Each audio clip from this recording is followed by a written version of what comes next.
Halo teman-teman semua, masih dengan Avokat Agung di sini dalam acara Ngoceh, Ngobrol dan Cerita tentang Hukum.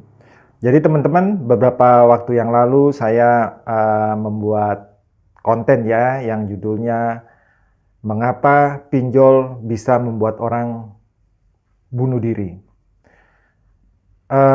Setelah video tersebut saya posting, saya upload, kemudian ada seorang ibu ya yang menulis dalam kolom komentar. Ia menyatakan bahwa bagaimana untuk bisa membantu dia secara hukum, mengingat suaminya itu kehilangan pekerjaan karena suaminya itu diteror di FB dan IG dari perusahaan tempat suaminya bekerja. Karena malu, akhirnya si suami itu kemudian keluar dari pekerjaannya ya, dan tentu saja secara perekonomian saat ini yang memang lagi sulit dalam mencari pekerjaan, suami dari ibu tersebut akhirnya keluar, sedangkan mereka masih mempunyai tanggungan 3 orang anak ya, dan tentu saja ini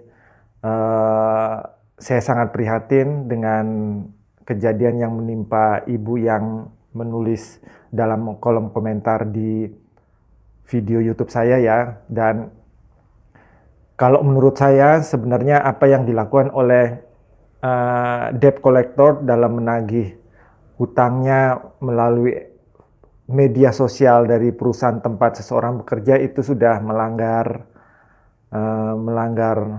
norma hukum ya, karena itu sudah tidak pantas, dan itu menurut saya sendiri itu juga merupakan sebuah perbuatan yang tidak menyenangkan dan melanggar undang-undang ITE. Oleh karena itu saya sarankan kepada ibu tersebut bahwasanya kalau memang ada buktinya dilaporkan saja ke pihak yang berwajib, karena biasanya kan kalau di Facebook, di IG itu kan kelihatan nama akun dari pihak debt collector tersebut ketika melakukan penagihan melalui Facebook, dan itu nanti pasti dari pihak kepolisian ya, mereka pasti dapat melacak. Apalagi di polisi sendiri ada yang namanya divisi cyber ya, divisi cyber yang bisa melacak hal-hal atau sebuah perbuatan pidana yang terjadi di dunia maya atau di media-media sosial. Dan kemudian juga hal tersebut ini juga perlu dilaporkan juga ke pihak OJK jika memang pinjolnya itu pinjol legal ya, pinjol resmi, itu bisa segera dilaporkan terkait perbuatan dari DC tersebut, agar pinjol tersebut juga nanti akan mendapat, bisa jadi teguran, bisa jadi juga sanksi dari OJK, karena ini melanggar ketentuan dari OJK sendiri. Dan di dalam video-video saya yang sebelumnya, sebenarnya selain judi online, selain penipuan online, pinjol ini juga adalah merupakan satu hal yang sangat rentan yang bisa merugikan masyarakat ya. Sekarang kita berbicara saja sudah kelihatan di depan tadi ketika si ibu itu menulis curhatannya di dalam kolom komentar dari video saya, di mana gara-gara perbuatan dalam tanda kutip kaki tangan dari perusahaan pinjol itu pada akhirnya membuat suaminya itu dipecat, sementara cari pekerjaan sekarang susah, dan terlebih lagi mereka mempunyai tanggungan anak-anak. Dan ini kalau sampai tidak ada yang bisa membiayai kebutuhan mereka, ini kan juga akan berdampak buruk kepada masyarakat. Walaupun memang benar siapapun yang mempunyai hutang wajib untuk dibayar atau dilunasi, namun terkadang ada hal-hal tertentu yang membuat mereka yang sebagai debitur itu tidak mampu untuk membayar, Bisa jadi karena keadaan ekonomi, atau bisa jadi karena si debitur itu sendiri berhalangan, sakit sehingga tidak bisa membayar tanggungan. Hal-hal seperti itulah yang sepatutnya dilihat. Sekarang ketika pinjol melalui debt collectornya itu menagih orang tersebut yang di akhirnya dikeluarkan dari perusahaannya. Justru dengan penagihan seperti itu pada akhirnya merugikan pinjol sendiri. Karena apa? Ketika orang itu keluar dan dia tidak bisa bekerja, otomatis dia tidak mempunyai gaji.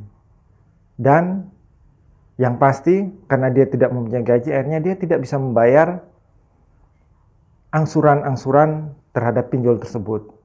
Dan memang kalau saya lihat, yaitu dari penerapan collection ya, penagihan di pinjol tersebut, dan harusnya pinjol di dalam memberikan kuasa untuk menagih kepada pihak ketiga, dalam hal ini debt collector, itu seharusnya juga bisa memberikan arahan-arahan agar tidak sampai terjadi hal seperti ini. Karena yang pasti itu sangat merugikan debitur dan juga sangat merugikan debitur atau nasabah, dan juga merugikan pinjol itu sendiri.